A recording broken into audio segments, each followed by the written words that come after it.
Well, hi, David. Dave, you there? Hey, Yeah, how are you? I'm doing good. How are you? I'm great, thank you. It's been a while. It has. So, how are you doing? Are you up at CSU? I am, yes. Okay. How long's it been since we worked? Has it been like a year or 2 years? It seems like 2 years. It does. It seems closer to two. Yeah. So, everything's going good for you? Uh, yeah, best they can. Okay. What kind of math are you taking? I'm doing an introductory calculus class. Aha, I thought so, yeah. So, pretty much so far all we've dealt with is limits, continuity, and then we just started differentials. Okay. Differential Yeah. calculus. All right. Yeah. And I'm just like, I get the general idea of limits, but I'm just having a hard time getting the overall idea and how to, like, say, find a one-sided limit or a double-sided limit and stuff Right, like that. right, right. Okay, well, I can definitely help you. I've done quite a bit of calculus tutoring. Great. Um, I should warn you, my prices are more expensive for calculus. They've always been, even when I saw you back then. Right, I did see that. Online calculus is $40 an hour. Um, so just to make you aware of that, if you weren't. Okay, I appreciate that. I am aware. So. All right. Now, we have two ways we can go. First of all, do you have a textbook? Okay. Is it, I don't suppose by any chance it's this one here. No, it's Thomas's calculus. Okay. I guess it's a modified version for CSU. Okay. And is it is it business calculus? Is it It single just says variable calculus? calculus. It just says calculus? Okay. Yeah. Well, I would imagine it's probably, if it's an introductory calculus course, it's probably single variable calculus. From what you've said so far, that's what it sounds like it is. Yeah. Since I don't have your book, we have a couple of ways we can go. One is you can verbalize problems to me, and I can write them out on my digital tablet, and we can talk about them. Okay. Another way, particularly if you have problems that are graphical in nature, Uh-huh. in other words, if they give you a graph and ask you questions about it, that's difficult to verbalize. For those kind of problems, probably the best thing would be for you to take, do you have a smartphone with a decent camera on it? I do.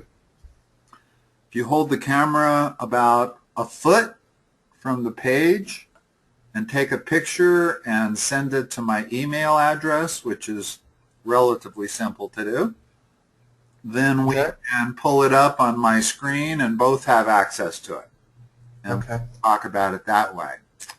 Um, for today, if you just have like limit problems, we can probably verbalize those and we can talk about other calculus stuff if you want.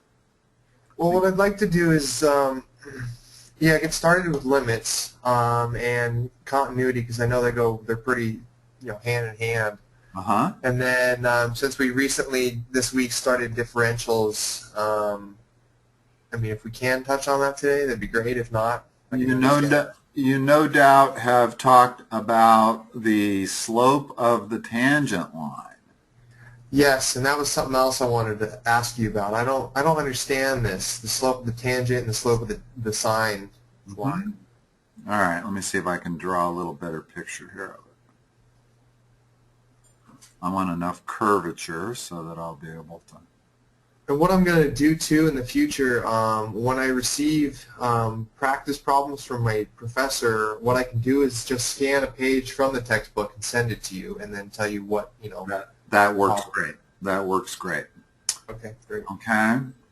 Well, why don't we start off with the slope of the tangent line, because despite its name, it really is the fundamental principle of differential calculus.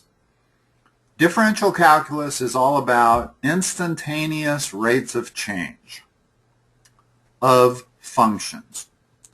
In fact, if you want an interesting way to look about calculus, the following is pretty good. Arithmetic is the manipulation of numbers. Algebra is the manipulation of variables that represent numbers. Calculus is the manipulation of functions. Got it. It's all about analyzing functions. If we take this function right here, which is the simple parabola y equal x squared, and we want to know the rate of change at anywhere along the x-axis, the rate of change of this function can be measured by the slope of the tangent line. In other words, at x equals, say, 2, the slope of that tangent line would represent the change of that function. Now, that in itself creates a problem for algebra, geometry, and trigonometry, in that the slope of this line is the rise over the run. And up until calculus, the only thing we really had was average rate of change. If you told me that you went from Fort Collins to Denver in an hour, and that's, what, 70 miles, then I can give you the rate of the speed you were going, but only an average speed for that whole trip. When we're talking differential calculus, we're talking about an instantaneous rate of change. And since instantaneous implies a rise of 0 and a run of 0, it presents problems because we don't really have any way to calculate that without talking about calculus and limits.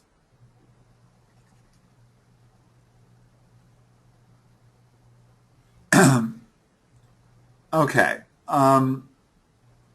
let's talk about a point. Let me see if I can adequately represent my case here. If we look at a point x on the x-axis, well, what is the corresponding point on the y-axis? F of x, or y. Y is frequently interchangeable with f of x.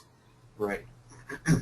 Now, if we go to a point somewhere to the right of x, let's say a distance of h, well, what is the point x plus h? This would be x plus h down here, this point right here, and this point there would now be f of x plus h. If we connect those 2 points, we don't have a tangent line, we have a secant line. And What's the difference between the secant line and the tangent line in this situation here? Okay, here's the secant line. It's an inner chord, and yet we want the slope of the tangent line. The tangent line touches the function in 1 point only.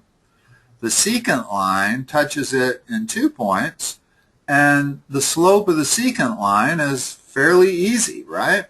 The slope of the secant line is the rise over the run. Well, the rise is the difference right there. So that's f of x plus h minus f of x. And the run is x plus h minus x. So that's the slope of the secant line from Algebra 2. You with me? Yeah. Because at any point if you get confused, I want you to stop me and back up and say, please explain that a little further. Because If nothing else, calculus is definitely confusing.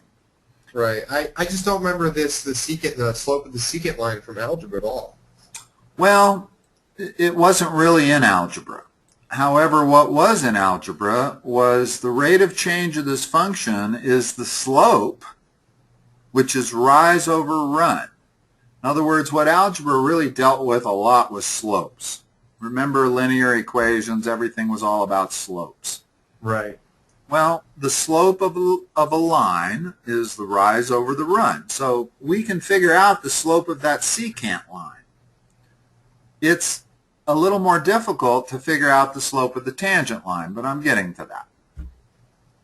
If we simplify the denominator here, instead of x plus h minus x, well, the x's cancel, so we're left with h.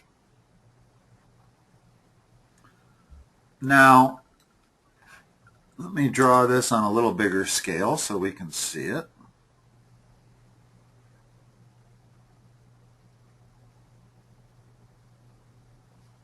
There's the secant line.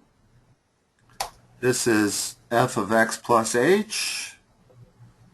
The y-coordinate, this is f of x.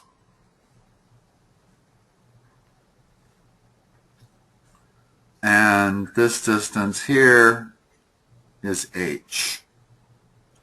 Well, our goal is to find the slope of the tangent line at this point right here. Well, what would happen if we let h get smaller and smaller? In other words, if we let h get a little bit closer to x, then our secant line looks like this. And then if we let h get a little smaller still, it looks like that. In other words, as this point right here comes down and gets closer to x, we'll end up, you can kind of see where the limit of this secant line, the limit of its slope, is going. In other words, the slope of the secant line started out this and then gets this. You can see that it's getting more and more parallel to the slope of the tangent line.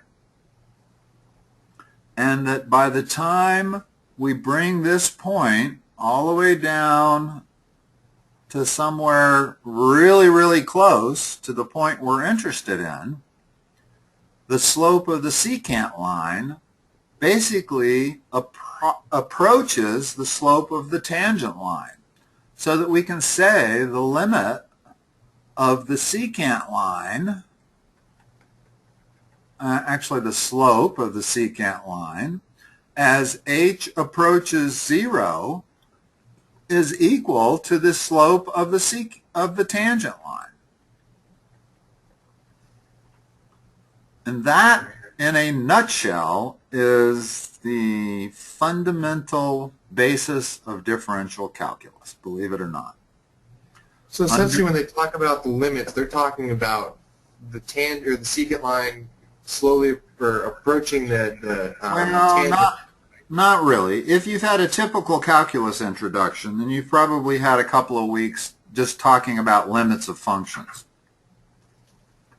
Only after you learn the concept of limits does this whole description make any sense. In other words, figuring out the limit of the slope of the secant line as h goes to 0, we would have no idea how to do that if we hadn't learned a little bit about limits.